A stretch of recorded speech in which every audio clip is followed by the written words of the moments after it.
1998 में एनडीए का गठन कर बीजेपी केंद्र की सत्ता में लौटी थी। हालांकि 13 महीने बाद सरकार गिर गई। बीजेपी ने एनडीए को और मजबूत किया और 1999 में 24 पार्टियों के सहयोग से एनडीए की सरकार बनाई।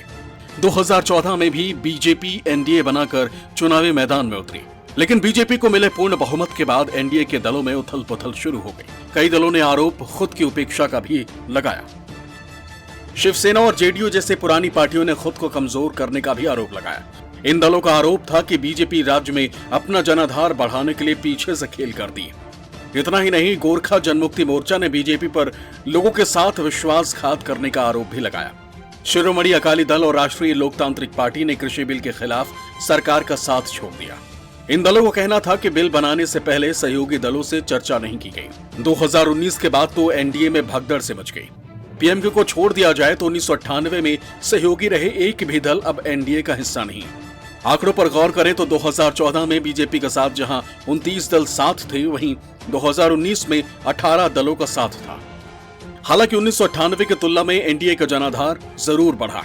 खुद बीजेपी 10 राज्यों की सत्ता पर काबिज है। 6 राज्यों में सहयोग से सरकार चला रही, लेकिन फिर भी बदलती परिस्थितियों में बीजेपी को एनडीए की जरूरत महसूस होने लगी है।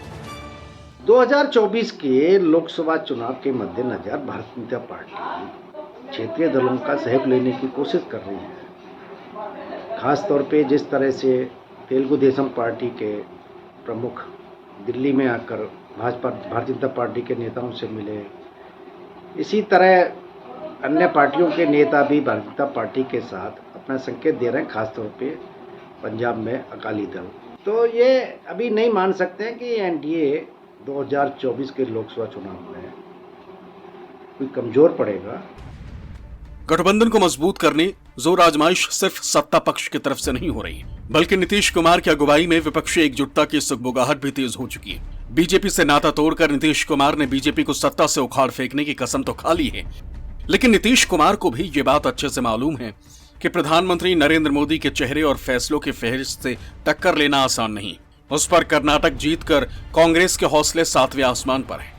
एक तरफ कांग्रेस को एकला चलो का फॉर्मूला सुहाने लगा है, तो दूसरी तरफ विपक्षी एकजुटता में कांग्रेस को लीडरशिप से कम कुछ भी मंजूर नहीं। यही वजह है कि नीतीश कुमार के हाथ से कभी कांग्रेस की डोर छूट रही है, तो कभी ममता और केजरीवाल छिटके जा रहे हैं। विपक्षी एकता की कवायद को धार देने के लिए नीतीश कुमार ने एक और तारीख का ऐलान किया।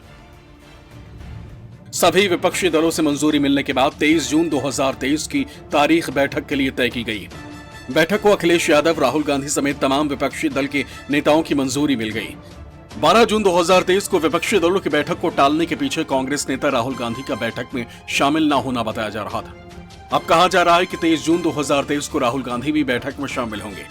नीतीश कुमार देश के हर एक विपक्षी दल को जोड़कर बीजेपी को केंद्र के साथ साथ राज्यों की सत्ता से भी बेदखल करने की तैयारी कर रहे हैं। लेकिन नीतीश कुमार के इस मुहिम से बहुत से पहले ही किनारा कर चुके हैं।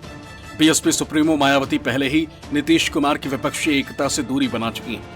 तेलंगाना के मुख्यमंत्री केसीआर ने पहले ही बैठक में आने से मना कर दिया था। उड़ीसा के सीएम नवीन पटनायक ने नीतीश कुमार से मुलाकात के बाद ही अपना स्टैंड साफ कर दिया था कि वो किसी भी विपक्षी एकता में शिरकत नहीं करेंगे। वहीं आंध्र प्रदेश के मुख्यमंत्री जगन मोहन रेड्डी खुद को किसी भी गठबंधन के साथ खड़ा नहीं करना चाहते। जेडीएस नेता कुमारस्वामी भी विपक्षी एकता से दूरी बनाए हुए हैं।